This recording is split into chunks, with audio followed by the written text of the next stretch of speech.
નમસ્કાર, આપ જોઈ રહ્યા છો નેશન પ્લસ ન્યૂઝ. હું છું આપની સાથે હિરલ પંડ્યા. અમરેલી જિલ્લાના રાજુલા પંથકમાંથી એક અત્યંત હૃદયદ્રાવક અને કંપારી છૂટી જાય તેવા અકસ્માતની ઘટના સામે આવી છે.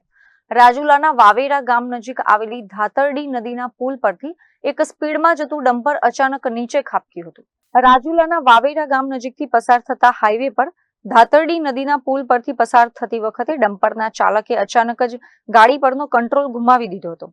બેકાબુ બનેલું ભારેખમ ડમ્પર સીધું પુલની પ્રોટેક્શન વોલ તોડીને નદીના પટમાં નીચે ખાબક્યું હતું. નીચે પટકાતાની સાથે જ ડમ્પરની ડીઝલ ટાંકી ફાટી હોવાનું અનુમાન છે, જેના કારણે જોતજોતામાં આખું ડમ્પર આગના ગોળામાં ફેરવાઈ ગયું હતું.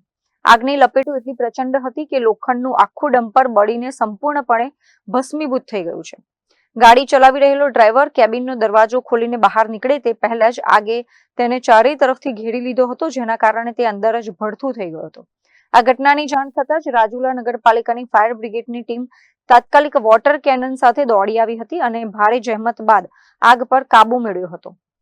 આ ભયાનક અકસ્માતમાં જીવ ગુમાવનાર કમનસીબી યુવકની ઓળખ અજયભાઈ નાગજીભાઈ ભાલિયા તરીકે થઈ છે, જેની ઉંમર માત્ર 20 વર્ષની હોવાનું સામે આવ્યું છે. રાજુલા પોલીસની ટીમે ઘટના સ્થળે પહોંચીને કાયદેસરની કાર્યવાહી હાથ ધરી હતી. આગમાં સંપૂર્ણપણે બળી ગયેલો મૃતક યુવકના શરીરના અંગો અને અવશેષોને અત્યંત સાવચેતીપૂર્વક એકઠા કરી પીએમ અર્થે રાજુલાની સિવિલ હોસ્પિટલ ખાતે ખસેડવામાં આવે છે. વહાલ સોયા 20 વર્ષના દીકરાના આવા કરુણ મોતના સમાચાર મળતા જ પરિવારમાં આક્રંદ મચી ગયો છે.